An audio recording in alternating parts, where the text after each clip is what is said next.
Livelihood livelihood जो baskets है, आपका मोस्टली जो फॉरेस्ट फ्रिंज एरियाज में जितना भी लोग रहते हैं, तो उनके लिए ये एक प्रोमिनेंट लाइवलीहुड एक्टिविटी है सिंस एजेस।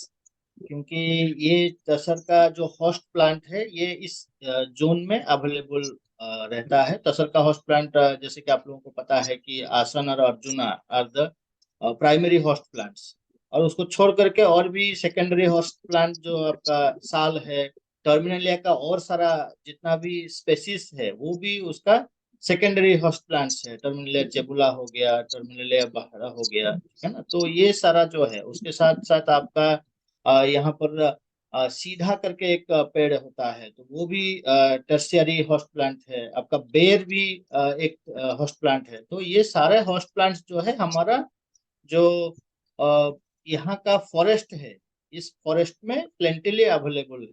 क्योंकि हमारा फॉरेस्ट जो है झारखंड का, ये साल का फॉरेस्ट है, और साल एंड इट्स एसोसिएट स्पेसीज जो है वो प्लेंटिली अवेलेबल रहते हैं।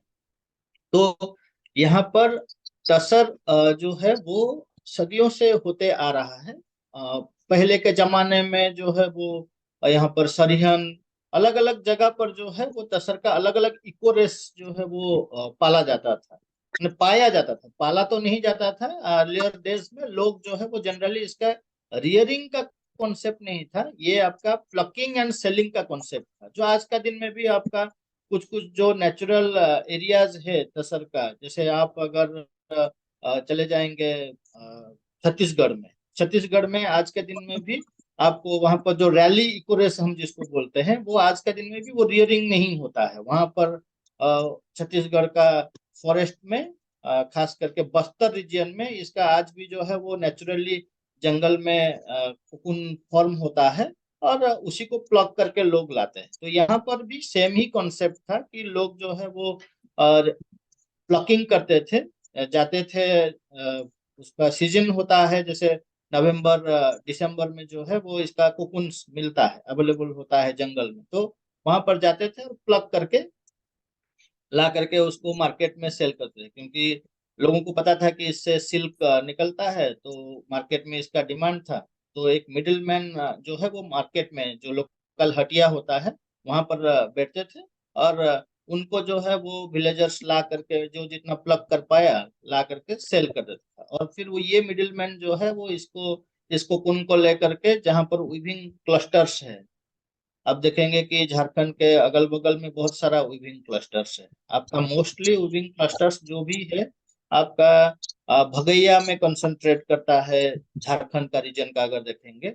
बाकी जो है वो आपका नियर बाय स्टेट्स में रहता है। जैसे आपका ये हो गया, तांतीपाड़ा हो गया एक, वो आपका बंगाल में आता है, ठीक है ना।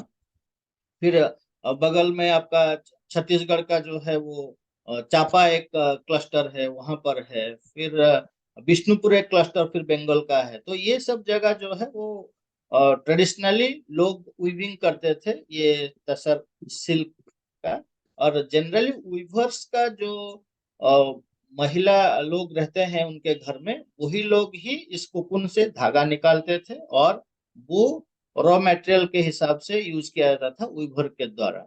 और इसको जो है वो फैब्रिक बना करके ये लोग फिर जो है वो मार्केटिंग करते थे। मार्केटिंग मोस्टली आपका यही सब क्लस्टर से वही मिडिलमैन लेकर के फिर उसको बाजार में बेचते थे।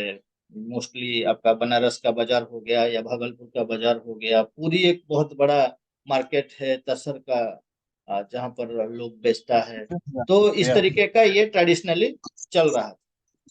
तो ग्रेजुअली लोग देखे कि अगर इसको रियरिंग के, क्योंकि प्लकिंग का हिसाब से क्या है कि अब प्लकिंग के लिए तो कोई उस तरीके का नहीं आकलन कर सकता है कि कौन कितना प्लग कर पाएगा। तो लोग जो है वो कोई ज्यादा प्लग करके ले आया, तो कोई किसी को फिर नहीं मिला। तो उस तरीके का सिनेरियो जब आया, तब ग्रेजुअली फिर जो है वो रियरिंग कॉन्सेप्ट आया है लोगों में। तो ये जनरली यहाँ का जो इकोरेस है आपका कुछ इकोरेसेस है जो बाइवोल्टाइन होता है, मतलब साल में 2 बार कोकून फॉर्मेशन होता है, और कुछ जो है वो ट्राइवोल्टाइन होता है जो साल में 3 बार कोकून फॉर्म करता है।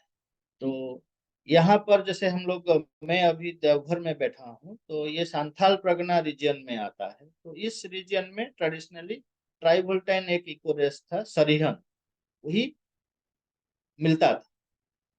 तो सरिहन का लोग जो है वो जा करके अप्रैल मई महीना में जंगल में जाते थे, और कुछ कोकुन जो है वो ले करके आ जाते थे। सीड कोकुन जिसको बोलते हैं, उसको ला करके उससे जब तितली एमर्ज होता है, तो उस तितली को फिर ये लोग उस वो जो अंडा देते हैं उनको रियरिंग करते थे। अपने घर के अगल बगल में जो जंगल है, जो आसन का पेड़ है, उसी में ये रियरिंग करते थे। फिर उसका जो कोकुन होता था, उसको फिर ये लोग फिर टंगाते थे अपने ही घर में, और उससे फिर मल्टीप्लाई होता था। वो जो पहला सीड कोकुन लेकर के आए थे जंगल से ढूंढ करके, उससे कुछ ज्यादा मात्रा में जो है वो सेकेंड क्रॉप होता था। वो सेकेंड क्रॉप का फिर जो तितली निकलता था, वो फिर कुछ ज्यादा मात्रा में अंडा देता था, तो वो फिर पूरा गांव में और 10-15 आदमी मिल करके उसको रियरिंग करते थे। तो इस तरीके का जो है वो रियरिंग का परंपरा स्टार्ट हुआ। मोस्टली इन 90s में जो है वो इस पूरा देश का कोकून का प्रोडक्शन को बढ़ाने के लिए सेंट्रल सिल्क बोर्ड जो है वो एक मुहिम अपनाए कि जो एक इकोरेस है, डाबा इकोरेस, जो हमारा ये वेस्ट सिंहभूम, कुचाई, ये सब एरिया का नेटिव इकोरेस है। ये लोग ऐसे भी बीच बीच में ट्रायल करते रहते थे कि कौन सा इकोरेस जो है वो मोर विगर है, जिसमें जिसमें ज्यादा सिल्क कंटेंट है, और जिसको ज्यादा कमर्शियली एक्सप्लॉइट किया जा सकता है। तो ये लोग जो है वो पाए कि ये डाबा इकोरस जो है वो मोस्ट मोर हैडी है। तो उसको लेकर के ये लोग ट्राई किए हैं, और उसको फिर ये लोग जो है वो 90s से इसको ही ज्यादातर हम लोग जो है वो एक्सप्लोर करते। तो आज का दिन का अगर हम सिनेरियो देखेंगे, तो आज का दिन में हम लोग मोस्टली डाबा इकोरेस को ही यूज कर रहे हैं। तो डाबा का बोथ बाइवोल्टाइन और ट्राइवोल्टाइन, यही दोनों को ही हम लोग यूज कर रहे हैं। ये जो एम आई ऑडिबल? हेलो।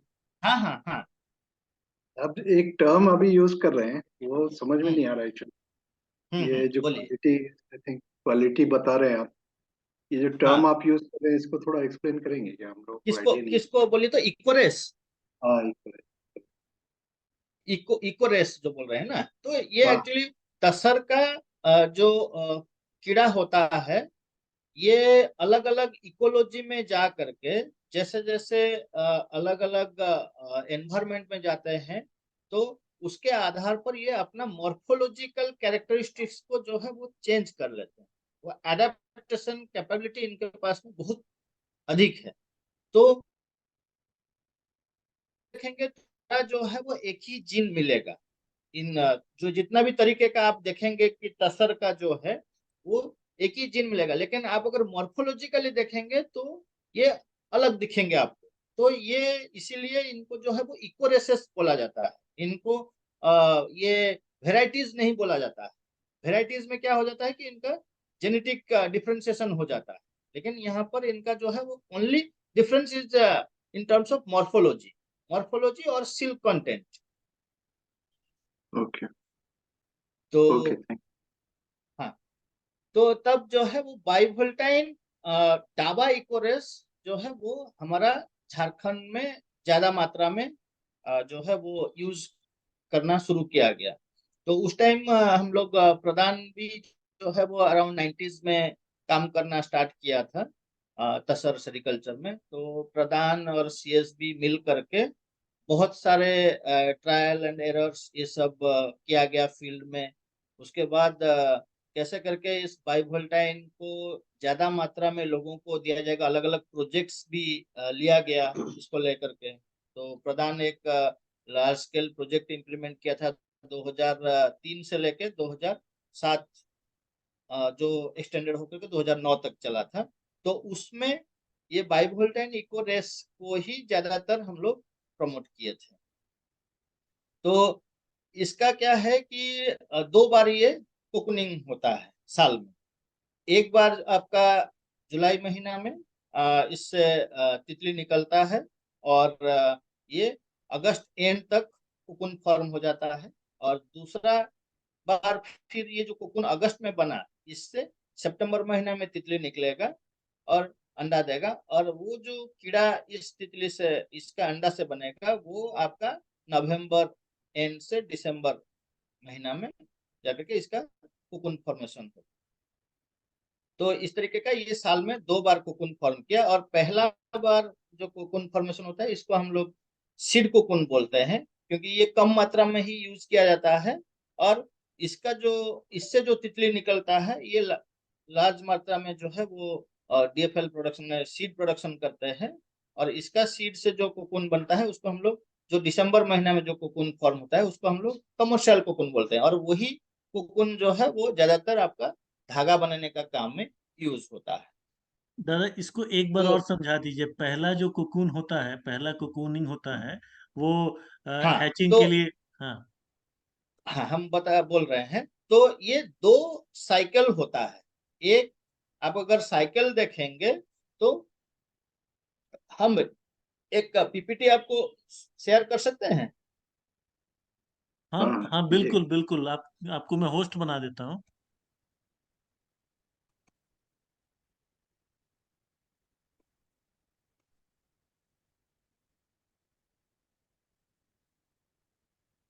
हाँ, कर लीजिए अभी।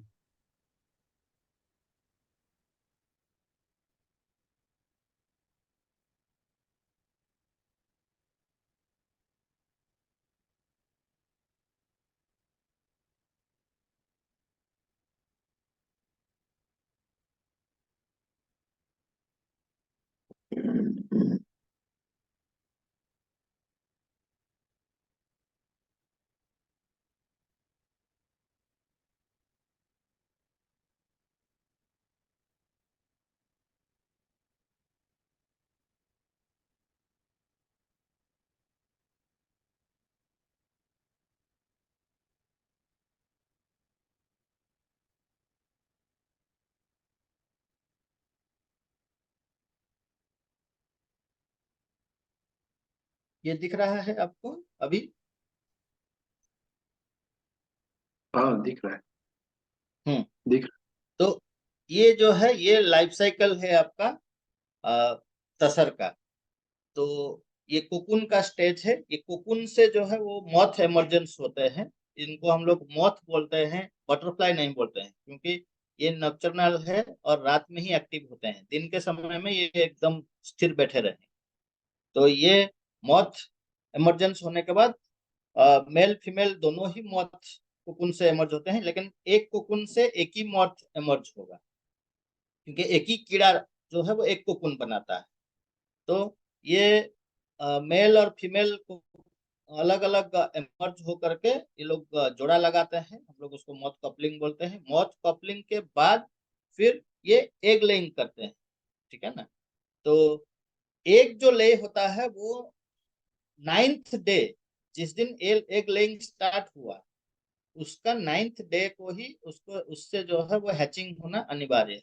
वो आगे पीछे हो ही नहीं सकता है। तो 9th डे से जो हैच होते हैं, तो इस तरीके का छोटा छोटा सिल्क वर्म्स निकलते हैं, जो उसके नीचे में देख रहे हैं, मौत के नीचे में, ठीक है ना। तो ये सिल्क वर्म्स जो है वो फिर होस्ट प्लांट को के लीव्स को खाते हैं। और खा करके ग्रेजुअली ये बड़े होते हैं। और ये देखिए, आप, एक मोल्टिंग है। मोल्टिंग मतलब अपना जो स्किन है उसको कास्ट करता है कीड़ा, और उसके बाद उसका बॉडी जो है वो एलंगेट हो जाता है, बढ़ जाता है। तो अपना जैसे सांप ये सब जो है वो अपना जो केंचुल छोड़ते हैं, तो उस तरीके का ये भी केंचुल अपना छोड़ करके फिर बढ़ता है। तो ये 4 बार जो है वो अपना मोल्टिंग करता है। मोल्टिंग के स्टेज में कीड़ा जो है वो फीडिंग नहीं करता है, अदरवाइज उसको छोड़ करके ये हमेशा खाता रहता है। दिन भर जो है वो 24 घंटा ये खाएगा कीड़ा, क्योंकि ये इसका फीडिंग स्टेज यहाँ पर इसको रिप्रोडक्शन करना नहीं, ये फीड करेगा और फीड करके फिर जब अडल्ट वर्म हो जाएगा तो उसके बाद फिर जो है ये अपने चारों तरफ जो है वो सिल्क का जो है वो धागा से एक कुकुन इस तरीके का बुनेगा और उसमें फिर एक बाइंडिंग एजेंट जो है वो अपना मुख से छोड़ेगा और ये जो धागा बन रहा है ये अपना स्पिनरेट जो उसका माउथ में है उसी से ही धागा छोड़ता है। और पहले आपको ये पेडंकल बनाएगा, जहां पर भी जिस पेड़ में ये खा रहा है उसका डाली में पहले आप पेडंकल बना करके मतलब उसका एक तो उस डाली को घेर करके एक सिल्क का ताकि वो कोकून गिर ना जाए, क्योंकि अल्टीमेटली ये कीड़ा जो है वो अपना अपने आप को बचाने के लिए अपना ये फीडिंग स्टेज से रिप्रोडक्टिव स्टेज में ले जाने के लिए ही इस कोकून को फॉर्म कर रहा है, क्योंकि इसके अंदर वो फिर प्यूपा में कन्वर्ट हो जाता है, वो मेटामॉर्फोसिस होता है उसका। कीड़ा अभी जो देख रहे हैं वो बाद में जाकर के अंदर में एक बादाम की तरह एक जो है वो भूरा रंग का एक प्यूपा में कन्वर्ट होता है। तो एक्चुअल में 5 मोल्टिंग होता है, 4 मोल्टिंग बाहर में होता है और जब अडल्ट वर्म कुकुन बनाता है कुकुन के अंदर में 5th मोल्टिंग होकर के वो प्यूपा में कन्वर्ट हो जाता है। फिर प्यूपा से जो है वो जब एनवायरमेंट कीड़ा को लगता है कि कंडूसिव हो गया है, अब जो है वो उसका नेक्स्ट जनरेशन फीड कर सकता है, तब फिर जो है वो मॉथ में कन्वर्ट होता है और मॉथ जो है वो ये कुकुन का सेल वाल को लाइसिस करके, क्योंकि वो लाइसिन करके एक एंजाइम सीक्रेट करता है मॉथ अपने मुंह से और उसको जो है वो सॉफ्टनिंग कर देता है कुकुन का सेल वाल को। उसके बाद वो मॉथ अंदर से फोर्स डाल करके ठेल करके अपने आप को बाहर निकाल देता है और बाहर जब निकलता है तब जाकर के उसका विंग जो है वो स्प्रेड होता है, अंदर में उसका विंग जो है वो स्क्विज्ड रहता है और उसका विंग एक बार स्प्रेड हो जाने के बाद वो फिर वो चिड़िया की तरह नहीं है कि वो अपने आप को जो है वो फैला सकता है और ये कर सकता है फिर घटा सकता है, उस तरीके का नहीं। वो एक बार जब स्प्रेड हो जाएगा तो वो स्प्रेड ही रहेगा, वो फिर उसको खाली अप डाउन कर सकता है, उड़ने के लिए ऊपर नीचे कर सकता है, लेकिन उसको बॉडी का जितना एरिया है उसमें समेट नहीं सकता है, ठीक है ना। तो ये उसके बाद फिर कुकुन से निकल जाएगा और मदर मॉथ और जो मेल मॉथ और फीमेल मॉथ जो होते हैं वो अलग अलग उनका डिस्टिंक्टिव कैरेक्टरिस्टिक्स है, वो देखने से ही पता चल जाएगा। फीमेल मॉथ आपका येलोइश रहेगा, मेल मॉथ आपको इसमें देखिएगा जो नीचे जो मॉथ दिख रहा है वो है मेल मॉथ, ऊपर में जो मॉथ दिख रहा है वो है फीमेल मॉथ। उसका पेट का साइज बड़ा रहेगा फीमेल मॉथ का, मेल मॉथ का पेट का साइज पतला रहेगा, स्लेंडर रहेगा। तो वो देखने से ही पता चल जाएगा। और निकलने के बाद जिस दिन ये निकलते हैं कुकुन से उसी दिन ही मेटिंग होता है। तो फीमेल मॉथ जनरली निकलने के बाद कुकुन से, क्योंकि उसका पेट भारी है तो वो उड़ करके कहीं नहीं जाएगी, वो जिस जिस कोकुन से निकला है उसी कोकुन के ऊपर में ही बैठी रहती है। मेल मॉथ लेकिन जो है वो जैसे ही निकलेगा तो ये मेटिंग के लिए जो है वो इधर उधर उड़ करके जाएगा। तो ये जो मेटिंग करने के लिए फीमेल मॉथ एक हार्मोन सिक्रेट करता है, जिससे जो है वो फेरोमोन हम लोग जिसको बोलते हैं, तो वो उस फेरोमोन का अट्रैक्शन से ही मेल मॉथ आइडेंटिफाई करता है कि कहाँ पर फीमेल मॉथ है और वो वहां पर जा करके वो मेटिंग करता है। मेटिंग जनरली 6 से 8 घंटा तक चलता है, उसके बाद फिर जो है वो मेटिंग छूट जाता है और फीमेल मॉथ जो है वो इमिडिएटली एग लेइंग स्टार्ट कर देते हैं। और मेल मॉथ जो है वो फिर जनरली दिन में ही मीटिंग छूटता है, तो दिन में तो ये लोग ऐसे भी निस्तेज ही बैठे रहते हैं तो उड़ते नहीं हैं। तो फिर नेक्स्ट इवनिंग को जो है वो फिर मेल मॉथ एक्टिव होता है, इवनिंग जैसे ही होता है तो वो फिर जो है वो फेरोमोन जहां जहां से आ रहा है वहां पर फिर उड़ करके जाता है। तो इस तरीके से फीमेल मॉथ एक बार मेटिंग करेगा, उसके बाद आपका एग लेइंग स्टार्ट करेगा और मेल मॉथ जो है वो अपना लाइफ टाइम में 3 से 4 बार मेटिंग करता है। और उसके बाद इस जो रिप्रोडक्टिव स्टेज जो है इनका, मौत वाला जो स्टेज है, इसमें दे डोंट फीड एनीथिंग, क्योंकि उनके पास डाइजेस्टिव सिस्टम नहीं, इनका खाली रिप्रोडक्टिव सिस्टम। तो ये केवल खाली मेट करेंगे, अंडा देंगे। फीमेल मौत 5-6 दिन तक अंडा देने के बाद, कभी कभी 7 दिन तक भी अंडा देती है। उसके बाद ऑटोमेटिकली उसका बॉडी जो है वो डिके होना शुरू हो जाएगा, वो मर जाएगी। और मेल मौत 3-4 बार मेटिंग के बाद उसका भी जो है वो पंख वंख सब जो है वो एकदम झड़ जाएगा, और वो भी सूख करके मर जाता है। तो इनका लाइफ यही है।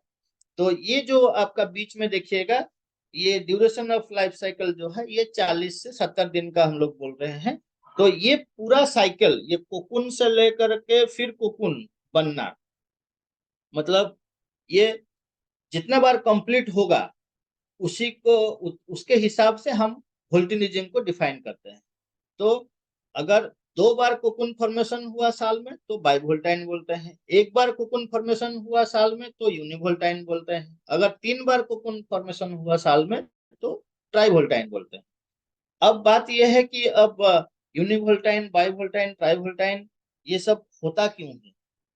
क्योंकि आपका जैसे बोल रहे थे कि ये डिपेंड करता है कितना मात्रा में आपका फीड अवेलेबल है, और ये टेम्परेचर और लाइट इंटेंसिटी के ऊपर में डिपेंड करता है। जनरली ये देखा गया है कि जहां पर डेंस फॉरेस्ट रहता है वहां पर यूनिवोल्टिनिज्म ज्यादा दिखता है, क्योंकि वहां पर जो है वो अ, आपका सनलाइट पेनिट्रेशन कम रहता है ग्राउंड में, तो जिसके चलते वहां पर टेम्परेचर जो है वो कंपैरेटिवली लो रहता है, और लाइट इंटेंसिटी भी कम रहता है।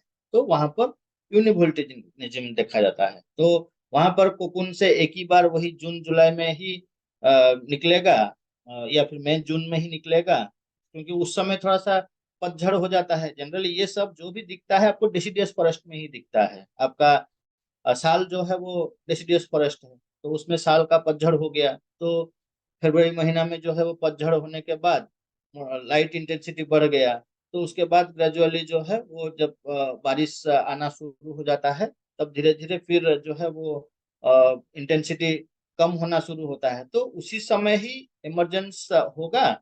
उसके बाद फिर जब जब तक ये पूरा अपना लाइफ साइकिल कंप्लीट करेगा, तो 1 महीना, 1.5 महीना, 2 महीना खा खा करके तब तक जो है वो फिर जो है वो पूरा बारिश आ गया होगा, तो फिर घना हो जाता है फॉरेस्ट का फ्लोर। तो उसमें फिर अंधेरा जैसा आ जाता है, तो लाइट इंटेंसिटी घट जाता है, तो फिर और सेकंड मोल्टिनिज्म होता ही नहीं है। तो जैसे जैसे आपका डेंस फॉरेस्ट से आप बाहर निकलते हुए जाएंगे, तो फॉरेस्ट फ्रिंज एरियाज में आपको बाई वोल्टिनिज्म दिखता है। फिर अगर टेम्परेचर और थोड़ा सा बढ़ गया तो ट्राइवोल्टाइन भी दिखता है। तो आपका ये वोल्टिनिज्म जो है वो लाइट इंटेंसिटी और टेम्परेचर के ऊपर में ही डिपेंडेंट है। तो यहाँ पर हम लोगों का झारखंड का कॉन्टेक्स्ट में आपका ये क्या हो गया, ये आपका ये 10 मिनट में खत्म होगा ऐसा बोलता है, 40 मिनट का फ्री सेशन रहता है, तो फिर हम लोग जुड़ जाएंगे उसके बाद यही लिंक पे क्लिक करके। ओके ओके, अभी 10 मिनट चलेगा। ठीक। तो ये जो है ये आपका हमारा जो झारखंड का कॉन्टेक्स्ट में हमारा यूनिवोल्टाइन जनरली नहीं दिखता है, क्योंकि यूनिवोल्टाइन जैसा उतना डेंस फॉरेस्ट हो सकता है सारंडा एरिया में ही होगा, लेकिन सारंडा का भी हमको अभी तक नहीं सुने हैं कि यूनिवोल्टाइन कभी भी यहाँ पर पाया गया था। लेकिन आपका बस्तर में आपका यूनिवोल्टाइन मिलता है। आपका जो उड़ीसा का मयूरभंज में है मोदल इकोरेस जो है वो आपका यूनिवोल्टाइन बोलते हैं, क्योंकि वहां पर भी हाई डेंस फॉरेस्ट है। और जनरली यूनिवोल्टाइन का एक ये भी है कि यूनिवोल्टाइन्स दे फीड अपॉन साल, they don't feed upon this Terminalia tomentosa और टर्मिनेलिया अर्जुना, ये भी है। तो हमारा लेकिन झारखंड में अब आपका बाइवोल्टाइन और ट्राइवोल्टाइन ही प्रिडोमिनेंटली मिलता है। और बाइवोल्टाइन आपका ये सारंडा फॉरेस्ट में ही मेनली मिलता था, जो आज का दिन में पूरा देश में सब जगह में जो भी बाइवोल्टाइन मिलता है वो वही डाबा इकोरेस है। और ये लाइफ साइकिल इसका पहला जो इमरजेंस होता है वो जुलाई महीना में ही होता है, फर्स्ट इमरजेंस। क्योंकि जुलाई में क्यों होता है वो भी समझना पड़ेगा आपको। मई जून तक तो जब तक मानसून नहीं आता है तो उस तरीके का आपका लीफ में न्यूट्रिशन भी नहीं आया होगा। आपका डेसिडियस फॉरेस्ट है, फरवरी महीना में आपका निकल जाता है, पत्ता सब गिर जाता है, और नया पत्ता आते आते अप्रैल महीना हो जाता है।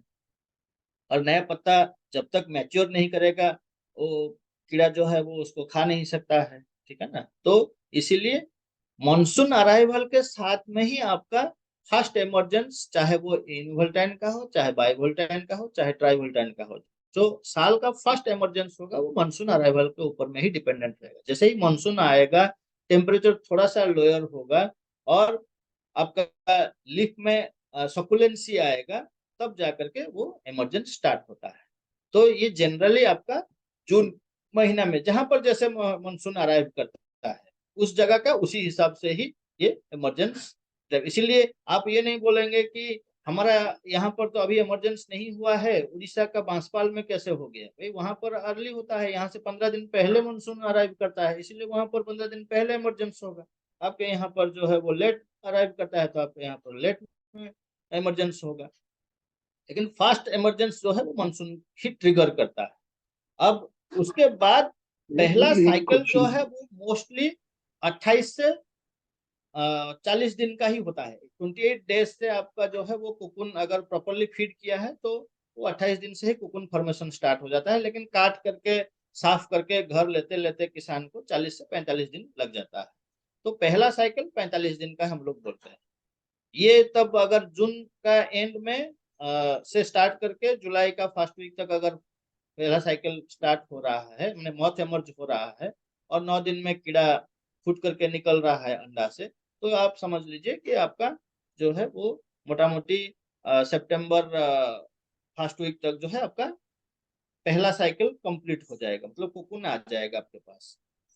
उसके बाद फिर उस कोकून से इमिडिएटली जो है वो आपका तितली निकलना स्टार्ट हो जाता है। क्योंकि तब भी कीड़ा को जो है वो सेंस है कि अभी तो जो है वो मौसम ठीक है, अभी पत्ता अवेलेबल है, और अब हमको इमिडिएटली जो है वो मेरा नेक्स्ट जनरेशन जो है वो फीड करने के लिए सफिशिएंट फूड प्लांट्स और फूड अवेलेबल।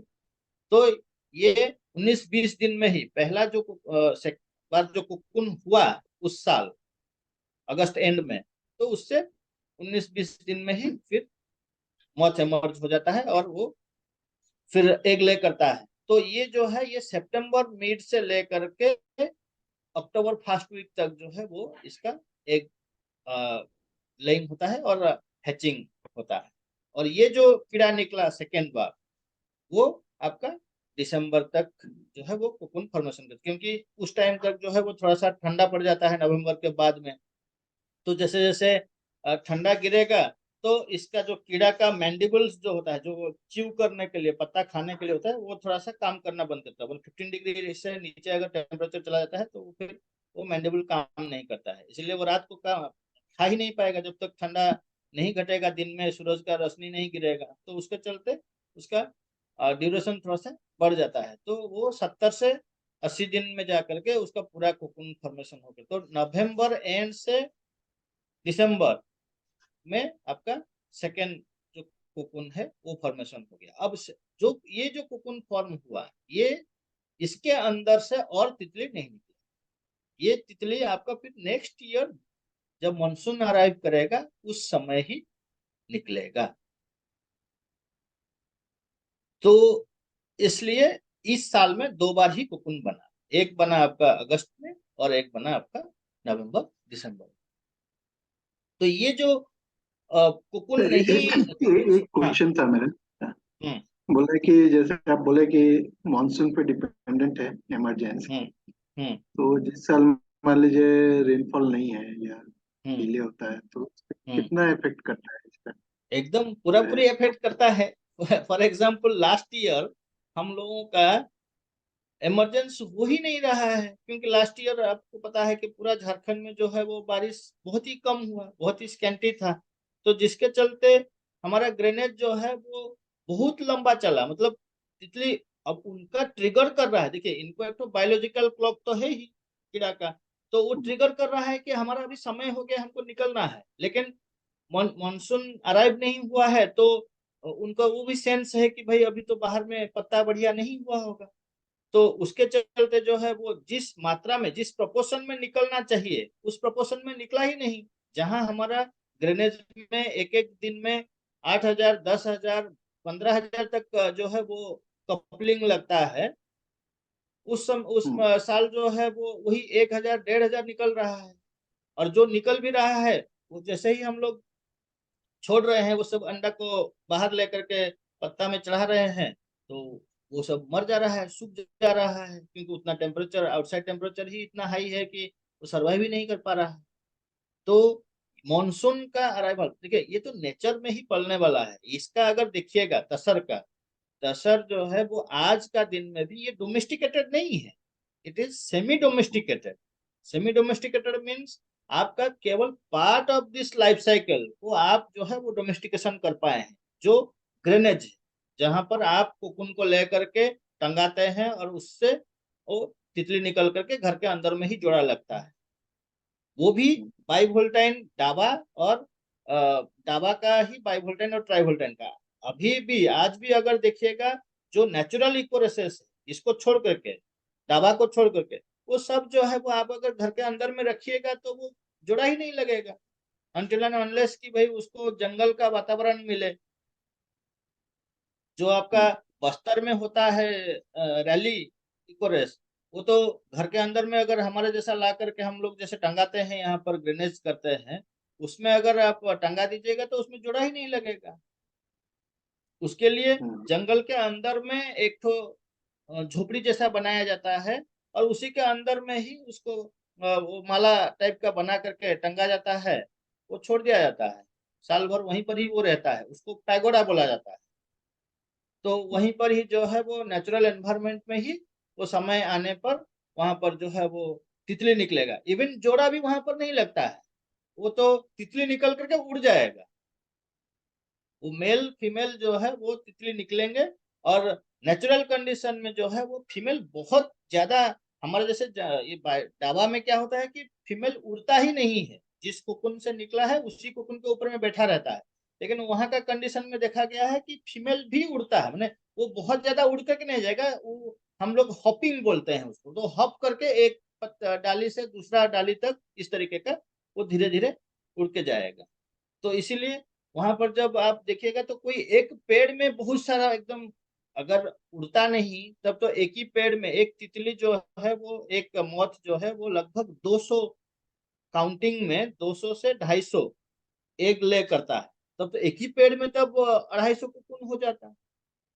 लेकिन ऐसा आपको कभी मिलेगा नहीं जंगल का कंडीशन में। कोई पेड़ में 3 ठो मिला, किसी में 5 ठो मिला, किसी में 10 ठो मिला, यही मैक्सिमम। उसका मतलब है कि मदर मौत जो है हॉप कर गया है, अलग अलग जिस जिस पेड़ में पहुंचा है वहां पर 2-3 ठो अंडा ले।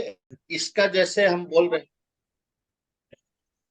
जैसे बोल रहे थे कि इसमें आपका अगर स्टेक होल्डर्स के हिसाब से आप देखने के लिए जाएंगे, तो प्राइमरी स्टेक होल्डर्स तो आपका रियरर हो गए जो सिल्कवर्म रियरिंग कर रहे हैं, ठीक है ना। उसके बाद सेकेंड स्टेक होल्डर में आ जाएंगे आपका जो वीवर है, और उनके घर का जो महिला लोग जो डीलिंग करते हैं, धागा निकालते हैं, वो लोग हो गए, ठीक है ना।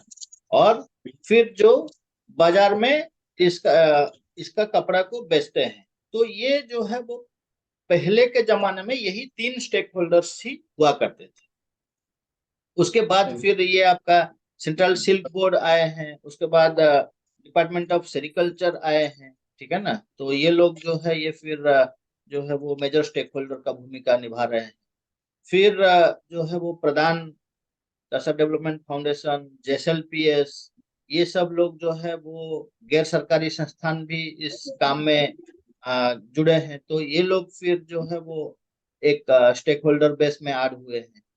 और कुछ कुछ ये जो गैर सरकारी संस्थान और सरकारी संस्थान का स्टेक होल्डर में ऐड होने के बाद कुछ प्राइमरी जो स्टेक होल्डर्स थे, जैसे रियरर और वीवर, उनके बीच में भी और कुछ नोड में कुछ स्टेक होल्डर्स को बिल्ड किया गया है। जैसे आपका जो हम बातचीत कर रहे थे कि अंडा, जो तितली जो अंडा दे रहा है, तो धीरे धीरे ये देखा गया कि ये मौत जो है वो इन्फेक्टेड होते हैं, कुछ कुछ बीमारी इनमें आ जाता है, जिसके चलते जो है आपका तसर का क्रॉप जो है वो उसका प्रोडक्शन का सर्टेनिटी नहीं रहता है। तो उसको लेकर के फिर बहुत सारा शोधन ये किया गया है। तो उसमें गहन ये करके वैज्ञानिक शोधन के बाद जो है वो निकाला गया है कि इसमें कुछ बीमारियां होते हैं जिसके चलते कीड़ा जो है वो मोर्टालिटी ज्यादा होता है। तो उसमें से एक डिजीज जो है वो आपका ट्रांस ओवरियन डिजीज है। तो जो मदर मौत से नेक्स्ट जनरेशन कीड़ा को चला जाता है थ्रू एग। तो ये जो है इसको हम लोग जनरल टर्म्स में इसको बोलते हैं पेब्रिन डिजीज। तो ये एक जो है आपको क्या बोलेंगे, प्रोटोजोआन डिजीज है। तो ये प्रोटोजोआ का जो स्पोर है उसको आइडेंटिफाई करना पड़ता है मदर मॉथ में ही। जो इन्फेक्टेड मॉथ रहता है वो इन्फेक्टेड मॉथ को माइक्रोस्कोपिक एग्जामिनेशन करके अगर वो मॉथ इन्फेक्टेड पाया जाता है तो उसका एग और वो मॉथ दोनों को ही डिस्कार्ड कर दिया जाता है। जो उस डिजीज में इन्फेक्टेड नहीं है, डिजीज फ्री है, उसी का ही खाली एग को अगर रियरिंग के लिए यूज किया जाएगा तब probability of crop loss reduce हो जाता है। तो उस वो मॉथ एग्जामिनेशन करने के लिए जो है वो फिर कुछ लोगों को ट्रेनिंग दिया गया है। और ये जो पूरा अंडा बनाने का प्रोसेस, जो डिजीज विहीन मतलब डिजीज फ्री जो अंडा बनाने का प्रोसेस, इसको हम लोग डिजीज फ्री लेइंग बोलते हैं, डीएफएल प्रोडक्शन। तो ये डीएफएल प्रोडक्शन करने के लिए आपका ग्रेनेज एंटरप्रेन्योर को बनाया गया है, ग्रेनेज ऑपरेटर इन लोगों को बनाया गया है। तो ये लोग जो है वो कोकुन सीड कोकुन को प्रोक्योर करते हैं किसान से, और एक घर में जो है वो उस कोकुन को जो है ये लोग माला बना करके टंगा करके रखते हैं। फिर जैसे जैसे मदरमौथ निकल करके कपलिंग लगता है, 3 दिन के लिए ही ये लोग रखते हैं अंडा देने के लिए, क्योंकि अराउंड 85% टू 90% एग लेइंग जो है वो पहला 3 दिन में ही हो जाता है। उसके बाद बहुत कम अंडा देता है। तो इसलिए 3 दिन के बाद ही ये लोग मदरमौथ एग्जामिनेशन करते हैं, और उसके बाद उसको जो है वो फिर सरफेस धुलाई करके फिर उसको पैकेजिंग करके किसानों को देते हैं। तो ये एक जो है वो ग्रेनेज एंटरप्रेन्योर एक स्टेक होल्डर बने हैं। फिर हम लोग जो है वो इसमें थोड़ा थोड़ा मुझको प्राइजेस का जानकारी चाहिए था। जैसे फार्मर से जब ये ग्रेनेज ओनर्स बाई करते हैं तो क्या प्राइस कोकुन का होता है, फिर जब ये डिजीज फ्री जो है वो देते हैं तो क्या? डीएफएल जो बनाते हैं उसका क्या कॉस्ट रहता है ना। तो देखिए हाँ प्राइस जो है वो मार्केट में आपका कोकुन का प्राइस सिल्क कंटेंट के हिसाब से ही डिटरमाइन किया जाता है। तो हाँ। जनरली आपका पहला क्रॉप का कोकुन में कम सिल्क कंटेंट रहता है, और दूसरा क्रॉप का कोकुन में आपका ज्यादा सिल्क कंटेंट रहता है। इसीलिए उसको कमर्शियल कोकुन भी बोला जाता है। वो कमर्शियल स्केल में वो रियरिंग भी किया जाता है। तो सीड कोकुन का जो रेट होता है वो सिल्क कंटेंट के हिसाब से नहीं तय किया जाता है, क्योंकि इससे हम बिहन बना रहे हैं, डीएफएल निकाल रहे हैं, तो इसीलिए इसका रेट जो है वो अलग रहता है। और इसका रेट जनरली आज का दिन में जो है वो 2.5 रुपया से 3 रुपया के बीच में रहता है पर कोकुन। और वही जो सेकेंड क्रॉप का कोकुन होता है वो आपका पिछले साल तो बहुत ही ज्यादा हो गया था, क्योंकि कोकुन का प्रोडक्शन ही बहुत कम हुआ था। जिस तरीके का एनवायरनमेंट था पिछले साल, पहला फसल ही बढ़िया से नहीं हो पाया क्योंकि बारिश ही नहीं था। तो इसलिए पिछले साल कोकून का दाम तो 6 रुपया तक चला गया था, लेकिन जनरली ये जो है वो 3.5 रुपया से 4.5-5 के बीच में ही रहता है दूसरा फसल का। तो और जो डीएफएल का कॉस्ट जो रहता है वो आपका सेंट्रल सिल्क बोर्ड डिफाइन करता है, और ये अक्रॉस द कंट्री जो है वो वही रेट ही फॉलो होता है, सिवाय तसर डेवलपमेंट फाउंडेशन और इसके ऑपरेटेड जो भी ग्रेनेजेस हैं, ये लोग जनरली 2-3 रुपया ज्यादा ही डिमांड करते हैं पर डीएफएल। और ये डीएफएल का कॉस्ट जो है वो जनरली आपका पिछले साल तक तो 14 रुपया था, इस साल जो है वो 16 रुपया हुआ है। और 3-4 साल पहले ये 12 रुपया था, उससे पहले ये 10 रुपया भी था, उससे पहले 6 रुपया भी था। तो उस तरीके का है। तो ये एक अपेक्स बॉडी है, जॉइंट कोऑर्डिनेशन कमिटी। ये लोग बैठ करके सेंट्रल सिल्क बोर्ड का जो सर्वोच्च अधिकारी है आपका मेंबर सेक्रेटरी, वो इसको चेयर करते हैं, और जेसीसी का मेंबर जो है वो हर स्टेट का जो डायरेक्टर होते हैं वो मेंबर होते हैं, जिसमें प्रधान, टीडीएफ, ये लोग भी मेंबर हैं। तो यही लोग बैठ करके एक डीएफएल का रेट जो है वो फाइनलाइज करते हैं।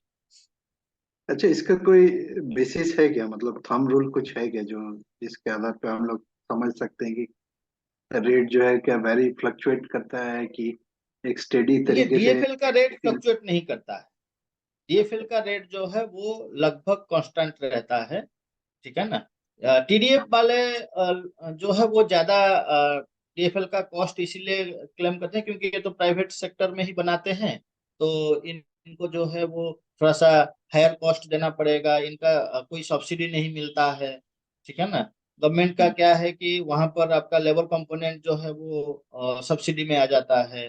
तो यहाँ पर ये सब चीज नहीं रहता है, और इसीलिए जो है यहाँ पर टीडीएफ का जो रेट रहता है वो जनरली 2-3 रुपया हाई रहता है। और ये बाकी सब लोग भी समझता है, और टीडीएफ का यहाँ पर 100% मॉथ एग्जामिनेशन भी ये लोग इंश्योर करके ही ये डीएफएल देते हैं, अच्छा दादा, एक जो अपना डीएफएल में ग्रेनेड। कितना अंडा होता है? एक डीएफएल में आपका 200 से 250, जनरली 200 हम लोग बोलते हैं।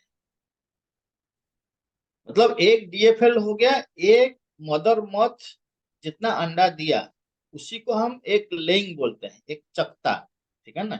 अच्छा और अच्छा, एक एक क्यों, मौत ने जो अंडा दिया वो एक जगह पे करके वो उसका ही वो संख्या हाँ 200 हाँ, से उसको 250 के एक, बीच में कुछ भी हो सकता हाँ है। वो रहता है। हाँ, और जनरली आपका डीएफएल जो है वो गिनती करके नहीं दिया जाता है, इसका वॉल्यूमेट्रिक और वेट मेजरमेंट से ही चलता है। जैसे एक डीएफएल मतलब 2 ग्राम, और अगर वॉल्यूम के हिसाब से देखेंगे तो 3 ml। तो हम लोग जनरली वो वजन करके ही देते हैं, भाई 100 डीएफएल बोल रहे हैं मतलब 200 ग्राम होना चाहिए मिनिमम वजन। ओके दादा, आगे बढ़िए दादा। हम्म हम्म। तो डीएफएल का दाम जो है वो आज का दिन में 16 रुपया है, और सीड कोकुन का दाम जो है वो आपका 2.5 रुपया से लेके 3 रुपया तक। और ये जो है ये आपका जनरली 4 से 5 कोकुन लग जाता है एक डीएफएल बनने के लिए, क्योंकि आपका कोकुन तो मेल या फीमेल कुछ भी हो सकता है, तो अच्छा। वो फीमेल जो है वो एग लेइंग करेंगे, मिनिमम तो 2 कोकुन तो चाहिए ही चाहिए, क्योंकि हम्म, एक मेल होगा एक फीमेल होगा तभी जाकर के कपलिंग होकर के आपका डीएफएल बनेगा, अंडा देगा, ठीक है ना। और हम्म, बिना अनफर्टिलाइज्ड एग जो है वो फिर सरवाइव नहीं करेगा। हम्म, तो 2 तो मिनिमम चाहिए, लेकिन अ, सारा जो मॉथ निकला वो एग ले करेगा ऐसा कोई जरूरी नहीं है। सारा मेल जो है वो प्रॉपरली निकलेगा, क्योंकि कुछ माल फंक्शन मेल फीमेल भी निकलते हैं, क्रैम्पल्ड मेल फीमेल भी निकलते हैं, कुछ डिजीज के चलते डिस्कार्ड करना पड़ता है, कुछ जो है वो कम अंडा देते हैं, कुछ अंडा देते ही नहीं है। तो ये सारा को देख करके आपको जो है वो एक तो स्टैंडर्ड बोला गया है कि मिनिमम अगर 4 कोकुन से एक डीएफएल बन रहा है तो that grainage is considered as a profit making grainage, ठीक है। हम्म, तो अगर आप कॉस्ट वाइज भी देखेंगे, आप देखिए एक कोकुन का दाम अगर 3 रुपया है, तो हम्म, अगर आपका 4 कोकुन से बन रहा है तो 4 × 12 रुपया हो गया आपका। खाली कॉस्ट ऑफ कोकून। और उससे जो डीएफएल निकलेगा, आपको इनकम कहाँ से आएगा? डीएफएल से आएगा। और फुकी कोकून, जो कोकून से तितली निकल जाने के बाद भी तो वो तो सिल्क तो रह गया ना, तो वो कोकून भी तो बेच करके ही मार्केट से पैसा मिल सकता है। तो उसको हम लोग फुकी या पियर्स कोकून बोलते हैं। तो वो पियर्स कोकून बेच करके भी कुछ पैसा आएगा। जनरली फास्ट ग्रेनेज का जो फुकी रहता है उसका दाम जो है वो 70-80 पैसा से 1 रुपया तक के बीच में रहता है। तो आपका मान के चले कि यहाँ पर फुकी बेच करके 4 कोकून से 4 रुपया आया, और डीएफएल का दाम से आपको 16 रुपया आज के दिन में मिला है। तो 16 4 20 रुपया आपका नेट इनकम। और आपका इन्वेस्टमेंट क्या हो गया? इधर 4 कोकून का 12 रुपया हो गया, 3 रुपया करके। और कुछ लेबर कंपोनेंट भी तो आपको खर्चा होगा ना, क्योंकि आपको जो है वो माला बनाना है, ग्रेनेज को डिसइंफेक्शन करना है, वो उसके बाद हर दिन जो है वो तितली निकाल करके एग लेइंग के लिए एग लेइंग बॉक्स में डालना है, एग लेइंग बॉक्स को धुलाई करना है, उसके बाद टेस्टिंग करना है। तो वो सारा चीज के लिए भी कुछ खर्चा आएगा। वो जनरली हम लोग देखे हैं कि 1 रुपया लगभग पर कोकून, 1 रुपया से 1.25 रुपया के बीच में खर्चा हो जाता है। एक कोकून का हैंडलिंग चार्ज उसको हम लोग बोलते हैं। तो अगर 1.25 रुपया भी हुआ तो 4 कोकून को हैंडलिंग कॉस्ट आ गया लगभग 5 रुपया। तो 5 रुपया प्लस उधर 12 रुपया, तो 17 रुपया का आपका इन्वेस्टमेंट है, और 20 रुपया आपका रिटर्न है। तो नेट रिटर्न जो हो गया आपका 3 रुपया। तो एक डीएफएल में वो 3 रुपया आपका लाभ। तो यही है हिसाब किताब। अगर 4 से 5 हो गया तब आप लॉस में चले गए, क्योंकि आपका वो 3 रुपया जो था मार्जिन, वो तो 5 रुपया के हिसाब से देखेंगे तो 5 या 15 रुपया तो आपका खर्चा ही हो गया कोकून के लिए। फिर कोकून हैंडलिंग चार्ज मिलाएंगे तो 5 कोकून के लिए आपका जो है वो तो 5 रुपया, और उधर 6 रुपया 25 पैसा खर्चा हो गया। मतलब आपका 21 रुपया खर्चा हो गया और आमदनी हुआ 20 रुपया। ऑन एन एवरेज जो ग्रेनेज ओनर्स हैं, कितना डीएफएल्स ये लोग नॉर्मली हैंडल करते हैं या प्रोड्यूस कर देखिए, पाते ये जनरली हम लोग जब शुरू शुरू में काम कर रहे थे तो हम लोग बोल रहे थे कि 15 से 20 हजार कुकुन। ये हम बोल रहे हैं कि 2006-7 का बात बोल रहे हैं। तो हम लोग 15 से 20 हजार कुकुन एक ग्रेनेज ओवर हैंडल कर पाएगा, इस तरीके का हमारा सोच था। लेकिन ग्रेजुअली अभी हम देख रहे हैं कि वो स्केल में प्रॉफिट होता नहीं। तो आज का दिन में लगभग 30 से 40 हजार कुकुन का एक ग्रेनेज ऑपरेटर जो है वो हैंडल करता है। तो उससे उसको जो है वो लगभग 20 से 30 हजार रुपया का मार्जिन बन जाता है। हैं?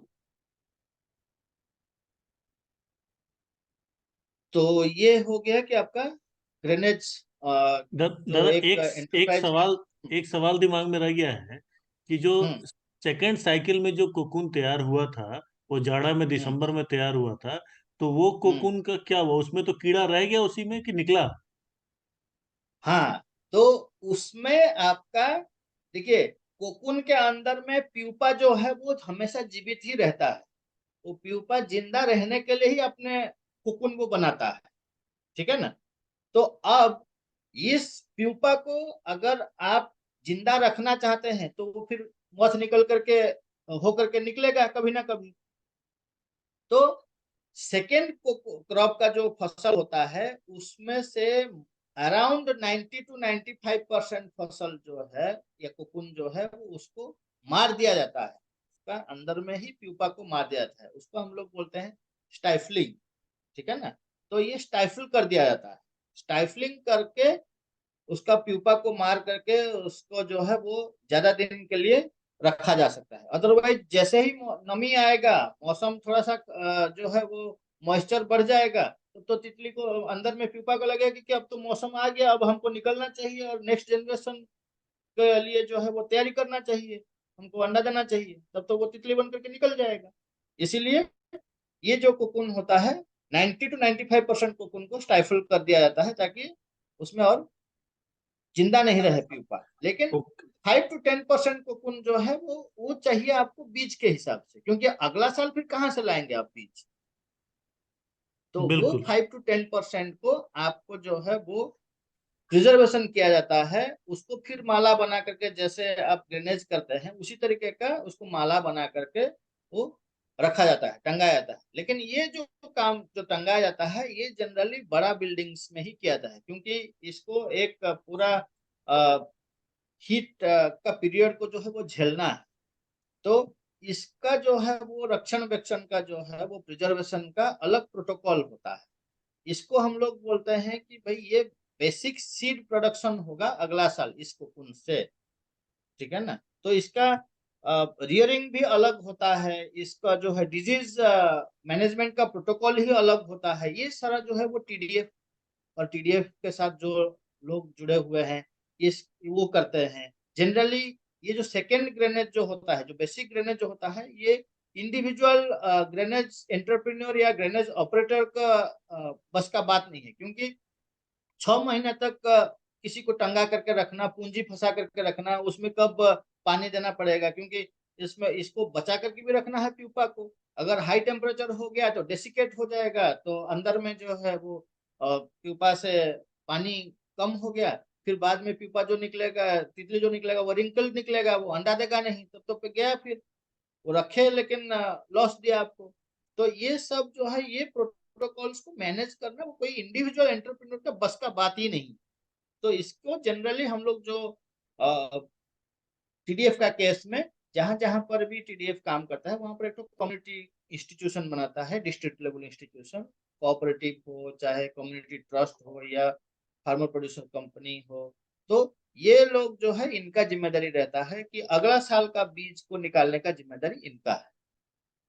ये उस भंडारण जो होता है सीड कोकून का, सेकेंड क्रॉप में जो कोकून हुआ वो भी सीड कोकून के हिसाब से ही भंडारण किया जाएगा। तो उसको मैनेज करना, उसका टेम्परेचर ह्यूमिडिटी मैनेज करना, रेगुलरली टेम्परेचर मॉनिटर करना, अगर टेम्परेचर बढ़ रहा है उसको अकॉर्डिंगली जो है वो जो भी एक्टिविटीज करना है टेम्परेचर कंट्रोल करने के लिए वो सब करना, ह्यूमिडिटी को कंट्रोल करने के लिए जो करना है वो करना, और बीच बीच में उसको जो है वो टेस्टिंग भी करते रहना कि भाई डिजीज का क्या है, या फिर प्रोक्योरमेंट से पहले डिजीज असेसमेंट कर लेना, ठीक है ना। तो ये सारा काम जो है ये अपेक्स लेवल कम्युनिटी इंस्टीट्यूशन जो है वो ही करता है। और ये प्राइवेट सेक्टर का बोल रहे हैं। और गवर्नमेंट सेक्टर में जैसे डीओएस का अलग अलग पीपीसीज है, पायलट प्रोजेक्ट सेंटर्स, तो वो लोग करते हैं ये काम। और सीएसबी का भी उस तरीके का basic seed multiplication and training centre BSMTC, तो ये लोगों का काम है ये बेसिक सीड ग्रेनेज संचालन करना। तो ये जो है ये इस तरीके का सेकेंड क्रॉप का जो कोकून होता है उसको प्रिजर्व किया जाता है अगला साल। बराबर दादा। तो इसका मतलब जितना सिल्क हमारा तसर वाला है वो वायलेंट सिल्क है, करेक्ट ना? एकदम।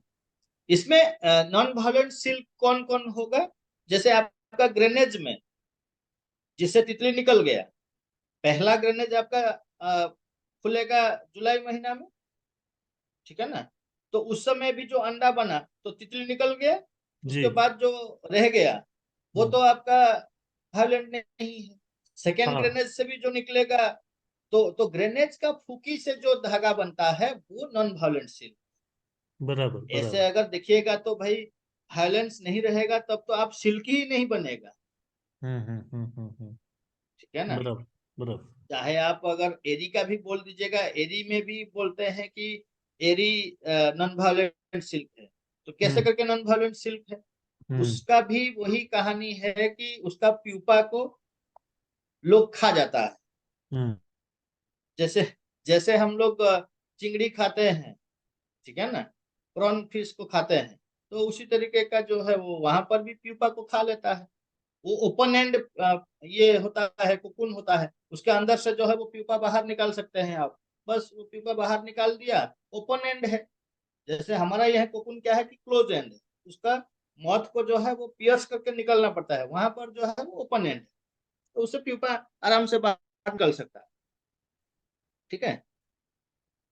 तो बराबर। Silk by nature is violent silk, क्योंकि कीड़ा अपना आपको बचाने के लिए अपना नेक्स्ट साइकिल अपने नेक्स्ट जनरेशन को लाने के लिए तो एक घर बनाया है, वही है कोकून। तो बराबर। आप अगर कोकून से ही धागा निकाल रहे हैं तो आप वायलेंस कर ही रहे हैं। ठीक है। ठीक है, ठीक है, हाँ, ठीक है। चलिए।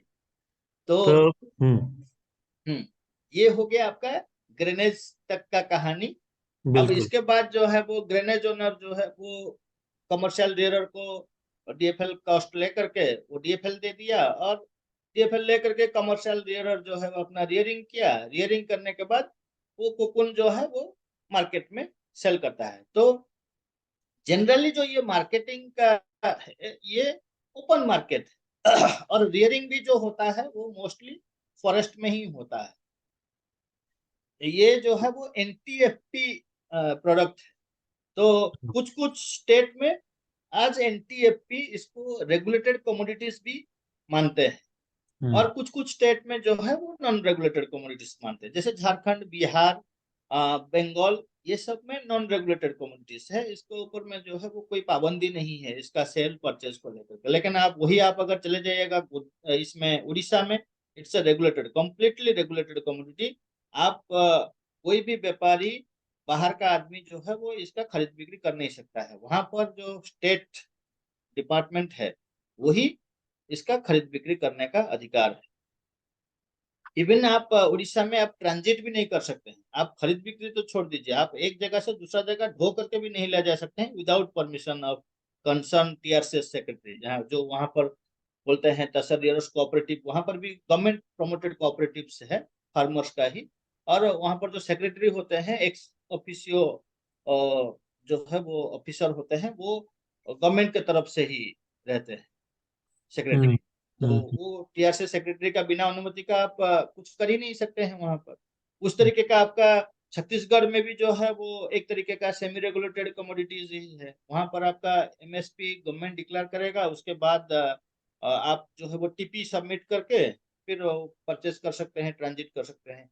आपका आंध्र प्रदेश में बिल्कुल भी परचेज नहीं कर सकते हैं। वो जो है वो वहां पर भी डीओएस को ही सेल करेगा। डीओएस को उनको जो है वो ऑक्शन करेगा, वो यूज नहीं करता है 100%। वो ऑक्शन करता है जिसमें बाहर से जो है वो ट्रेडर्स आएंगे, और सामने में ही, किसान के सामने में ही ऑक्शन किया जाएगा। जो रेट मिलेगा वही किसान को दिया जाएगा। ये अलग अलग स्टेट में अलग अलग प्रोविजंस है उनका सेल को लेकर। डिपार्टमेंट ऑफ सिल्क आप बोले, क्या हुआ? Department of sericulture. तरीका।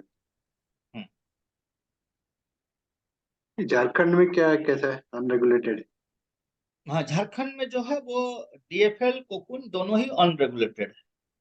लेकिन यहाँ पर जो है आपका डिपार्टमेंट ऑफ सेरिकल्चर का ये जो हम जैसे बोल रहे थे ना कि प्रधान का एक प्रोजेक्ट चला था 2003 से 2009 तक। उसके बाद इमीडिएटली जो है वो धीरेन्द्र सर जो है वो काफी इनिशिएटिव ले करके एक बहुत बड़ा पैमाने में यहाँ पर, क्योंकि हम लोग जब प्रधान स्टार्ट किया था तब तो एकदम डिपार्टमेंट ऑफ सेरिकल्चर जो है वो मॉरिबन स्टेट में ही आ गया था। लेकिन धीरेन्द्र सर आकर के इसको पूरा रिवाइव किए हैं। हर डिस्ट्रिक्ट में आपका पायलट प्रोजेक्ट सेंटर, जो तसर रियरिंग डिस्ट्रिक्ट्स है, वहां पर पायलट प्रोजेक्ट सेंटर एस्टेब्लिश किए हैं, जहां पर ये बेसिक सीड ग्रेनेज का इंफ्रास्ट्रक्चर क्रिएट किया गया है।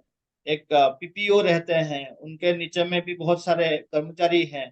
तो उस तरीके का फिर पोस्ट कोकुन में वो झारक्राफ्ट को क्रिएट किए हैं, जिसमें पूरा जो है वो अलग अलग जगह में आपका मशीन्स, रीलिंग मशीन्स प्रोवाइड किया गया है, ग्रुप को ऑर्गेनाइज किया गया है। तो बहुत वो किस तरीके से चलता है वो डिबेटेबल हो सकता है, बट धीरेन्द्र सर का ये एक तो बहुत विजनरी आदमी थे, और उनका काफी कंट्रीब्यूशन रहा है आपका इंफ्रास्ट्रक्चर डेवलपमेंट करने में। तो आज झारखंड में आप इंफ्रास्ट्रक्चर का हिसाब से देखिएगा तो Jharkhand is more most advanced state among all the states of silk production in Tasar sector. Wonderful.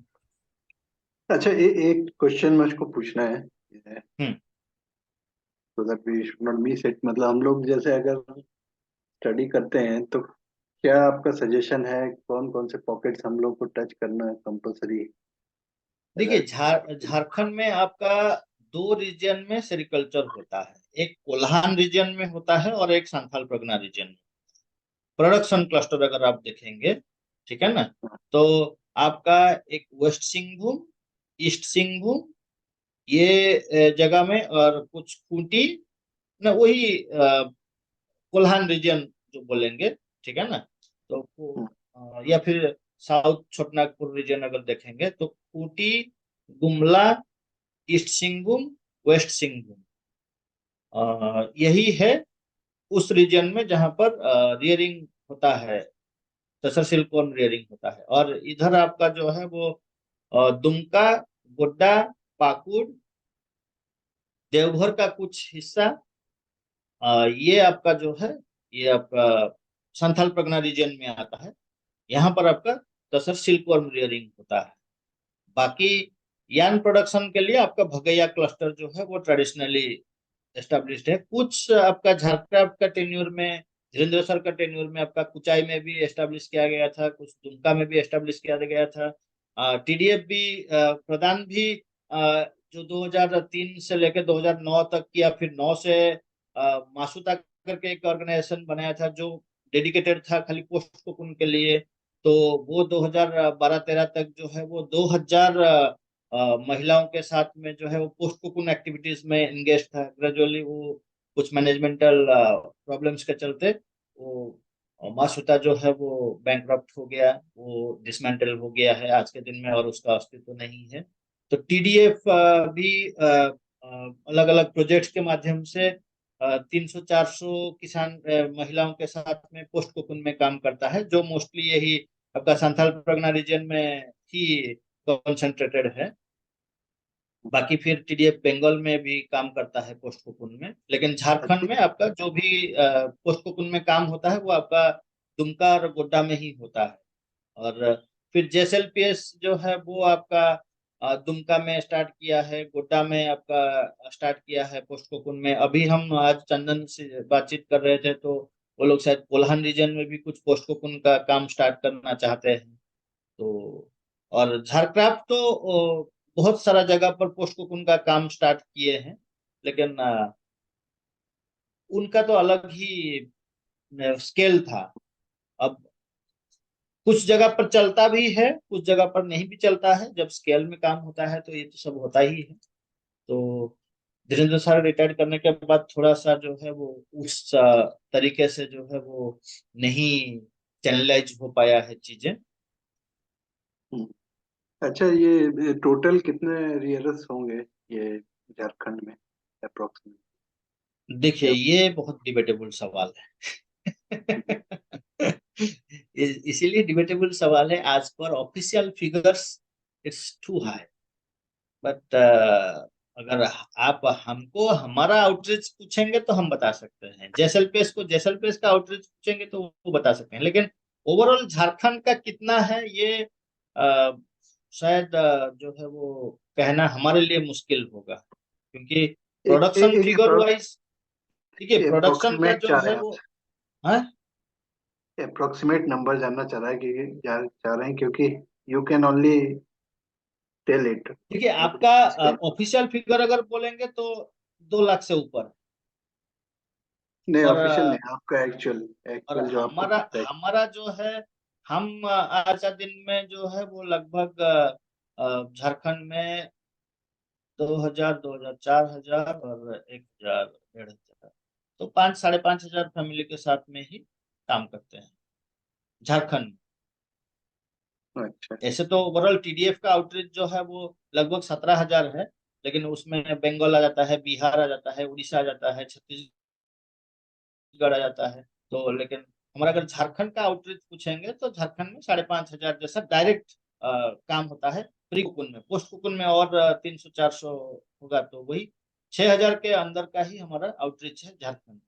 और बाकी प्लांटेशन आज के दिन में हम लोग लगभग 3,000 हेक्टर में लगाए हैं, तो वो आज के दिन में प्रोडक्शन प्रोडक्टिव स्टेज में नहीं आया है।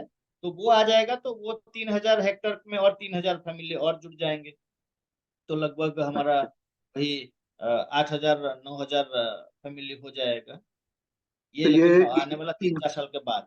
और बाकी जेएसएलपीएस भी लगभग 20-25 हजार फैमिली के साथ में काम कर रहे हैं। इनका जो है अच्छा, मिलना। इंक्रीजिंग ट्रेंड तो है इसमें, है ना।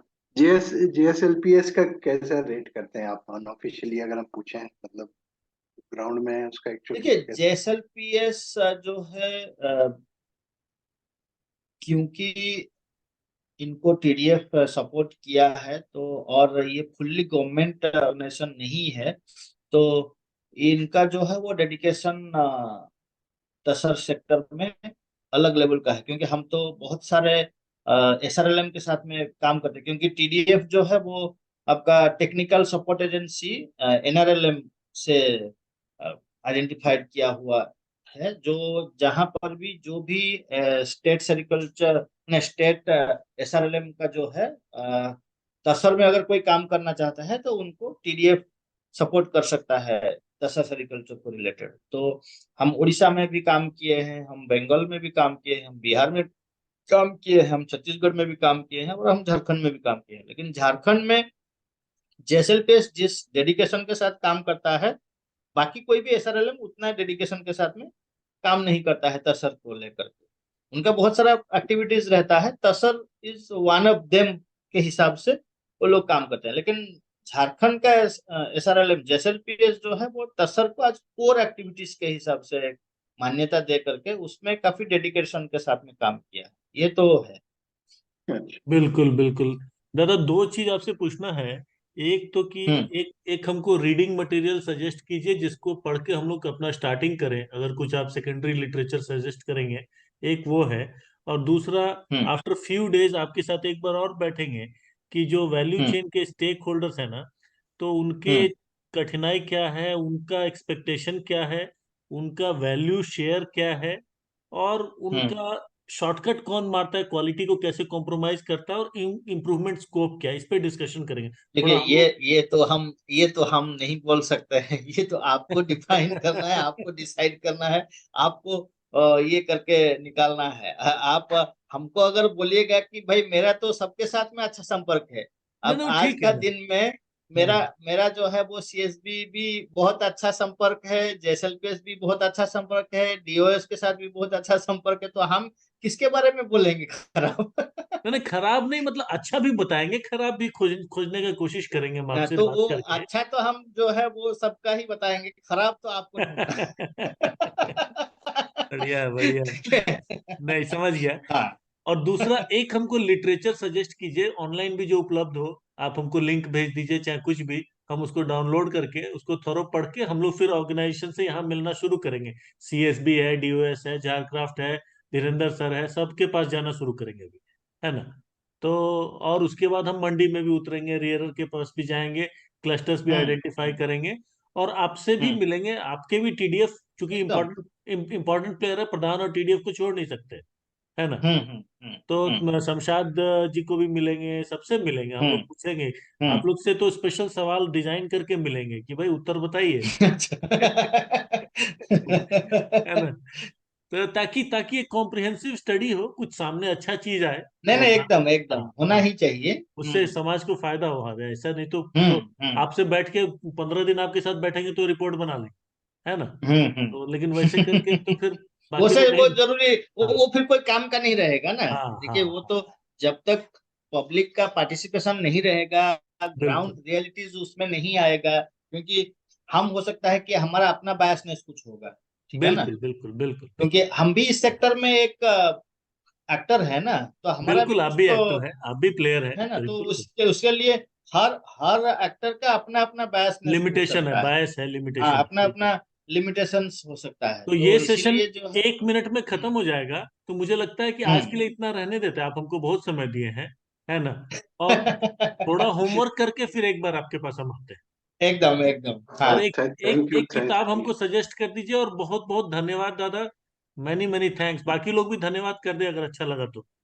धन्यवाद धन्यवाद। मेरी आवाज आ रही होगी, मैं तो अंधेरे में बैठा हूँ। बिल्कुल। हाँ हाँ। बोला आपने ठीक उजाला है, करवा बात दिया करेंगे। दादा के थ्रू से। मैं अभी दुमका ही आ रहा हूँ, रास्ते में हूँ दुमका। अच्छा। बाप रे बाप, रात में ओ, दुमका। थैंक्स फॉर योर हाँ एफर्ट एंड आपने इतना समय अपना लाइफ का लगाया and very short duration you explained so many things to us. So this was an invaluable session for us. So thank you again for the time. Thank you sir.